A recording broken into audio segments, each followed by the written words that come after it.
I tried. In the end, I did. Let's face facts. Red Dead Redemption 2 isn't just another video game. It's a gut-wrenching, slow-burning tragedy. Today we're looking at the 10 most tear-jerking, devastating moments of Red Dead Redemption 2. Thank you. Number 10. The deaths of Sean MacGuire and Kieran Duffy. These two moments prove that actually nobody was actually safe in Dutch's gang. They weren't climatic battles or somber farewells, they were ambushes. One of stunning speed and the other one of unspeakable cruelty.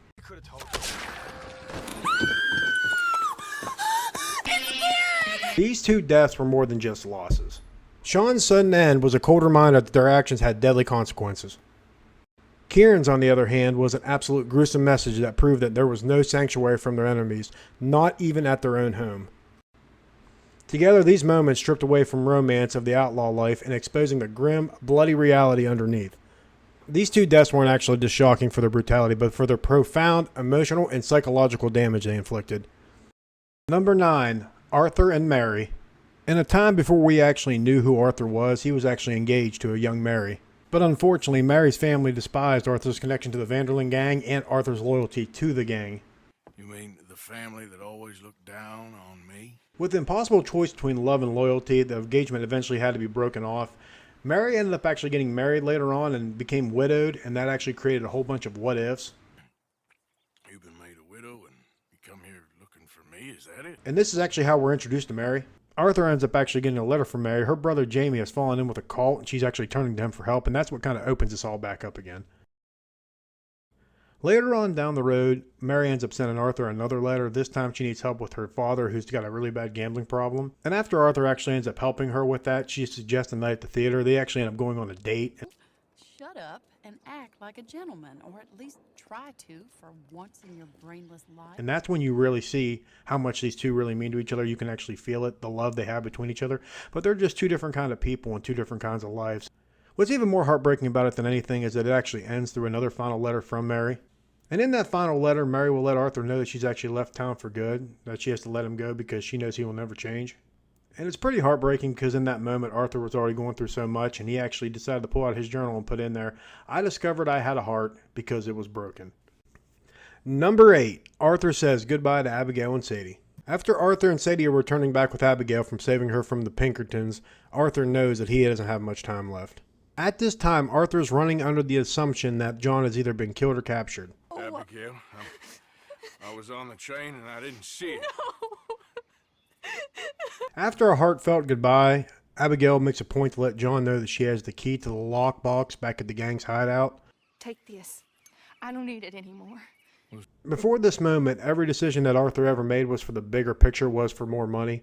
But this time the money meant something different. It wasn't about treasures. It was about having better things for the people that he was leaving behind. I told you I knew where it was. Abigail Roberts.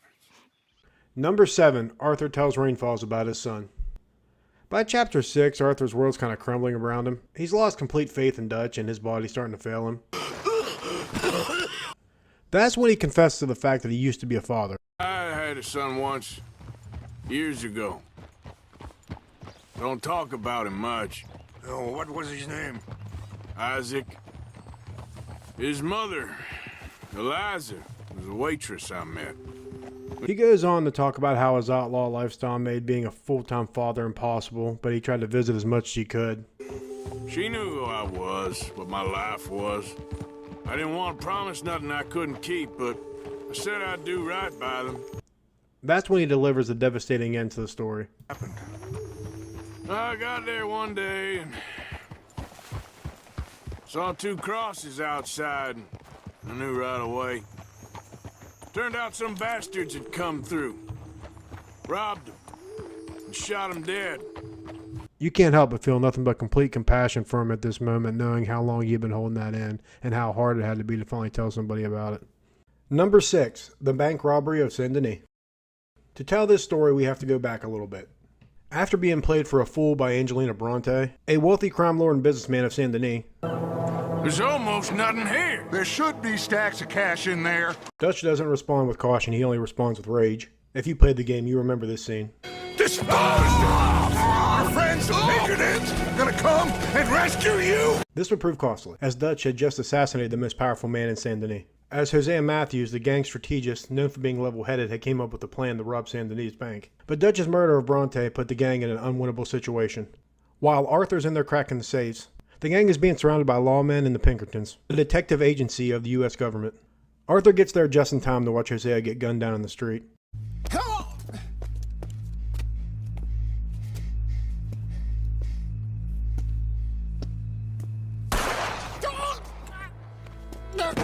This would lead into an all-out shootout where the gang try to flee by going across the rooftops, with Arthur and fellow gang member Lenny Summers leading the pack. Things would only get worse, as Arthur would watch on in horror as two lawmen would gun down Lenny. Goddamn! You got Lenny? Arthur didn't just lose two fellow gang members. He lost two close friends. Number 5. Arthur's horse dies. The bond between a man and an animal can become more than just a man with his pet. It can become a true friendship. There can become a bond and a trust between the two. So when Arthur and John get into a shootout with the law, and have to flee and avoid Dutch, Micah, and the rest of the gang, the trust is so strong that Arthur and his horse both know they can rely on each other. The ending of this is so chaotic. Amidst a storm of bullets, it's not Arthur who gets hit, but his horse. Even with all of Arthur's strength failing, his only priority is to crawl over to his dying friend and say 2 simple words. Thank you. In that moment, every animal lover's heart was breaking for Arthur. Number 4. Arthur finds out he has tuberculosis. What makes this the most disheartening is the moment of infection is tragically invincible on the first playthrough. During a routine debt collection for the gang, Arthur confronts a poor, sick farmer named Thomas Downs, where Arthur ends up beating him to within an inch of his life. In the midst of all of that, Mr. Downs ends up spitting blood right in Arthur's face. Got to understand. In that very second, a death sentence was passed. The ironic part of this is that Arthur used intimidation to get to people through their vulnerability, and because of that, he became vulnerable himself. The real turning point happens, though, when Arthur's on his way to Saint Denis to meet up with Sadie, and he actually ends up collapsing right in the middle of the street. And one of the most infamous scenes of the game.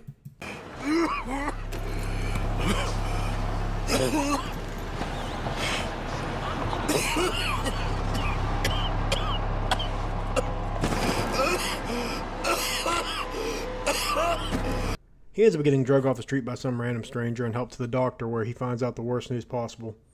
What is it? It's not good news. I guess that. You got tuberculosis. Arthur, in complete shock, ends up getting a shot from the doctor and ends up just walking randomly down the street, thinking about all the choices he's made in life. This is one of the most emotional moments of the entire game. How did this actually weigh on you? Let me know in the comments below. Number 3. I'm afraid. When we first get introduced to Arthur Morgan, he's a man's man. He's the classic Western stereotypical strong, silent, and unbreakable type, solving problems with violence. And it's very sad, but at the same time wholesome to watch him realize that he's just a human being and that he is vulnerable, as he sits there with the nun and just explains to her the mistakes he's made in life and the hell he's paying for it now. And that's when he says the 2 most famous words from this amazing masterpiece of a game. I guess I'm afraid. As Arthur says this with a tear in his eyes and the vulnerability in his voice, it's hard not to get emotionally involved with what's going on at this moment. Number 2. I tried. The bond between Dutch Vanderlyn and Arthur Morgan was forged over 2 decades, with Arthur becoming Dutch's most trusted enforcer. They were like father and son until Micah Bell got into Dutch's ear.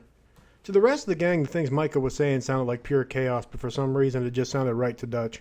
Many people believe that Dutch changed after he got his head hit in the trolley accident, while many others blame the death of Hosea, who was Dutch's best friend and fellow gang member, was the reason his downward spiral started to begin. Regardless of the reasoning, Dutch's paranoia started to spin out of control. It all comes to head on the mountainside. Arthur, racked with tuberculosis, returns to confront Dutch one last time to reveal the truth. Micah was the rat who was informing the Pinkertons of what was going on. Oh, Dutch. He's a rat. With the last little bit of strength that Arthur has, he gives out a heartbreaking plea to Dutch. I gave you all I had. For a moment, Dutch actually hesitates, a flicker of a man that he once was. He doesn't shoot Arthur. He does something even colder. He turns and he walks away, abandoning his son to die. It is betrayal, not of violence, but of complete and utter abandonment. Number 1. You're my brother. At the very beginning, Arthur and John had a kind of a rocky relationship due to the fact that John had ran off and left Abigail and Jack behind. Shut up. You might be the first bastard to ever have half his brains eaten by a wolf and end up more intelligent. Arthur may have been just blowing some steam off at him for being so mad at him, but deep down, everybody knew that Arthur loved him. It was pretty obvious because Arthur saved John's life multiple times, including at the very end. In Arthur's final mission, you have a choice between either going back and trying to get the money back that Micah stole, or you can actually stay and help John escape. And if you decide to help John, you'll have one last heartfelt moment with him. I'm coming with you. Arthur and John end up fighting their way up to the top of the mountain, and Arthur's body finally just gives out on him. He can't go any farther. Let's go. You go. Keep pushing, Arthur. No. No. I think I've pushed all I can. This is honestly the true ending to the redemption of Arthur Morgan. In his last few hours, he knew that all he was going to do is end up slowing John down, and he couldn't even push anymore anyway, so he gave up the ultimate sacrifice to save John. Arthur ends up giving John his hat, satchel, and journal and telling him to go be with his family. And at that moment, John said something that Arthur already knew all along anyway. You're my brother. I know. I know. And that's going to do it for my list. Was there one that should have been on here? If so, leave a comment down below and tell me why. And if you enjoyed reliving this tragic masterpiece with me, please sure to subscribe and ring that notification bell for more deep dives into your favorite games.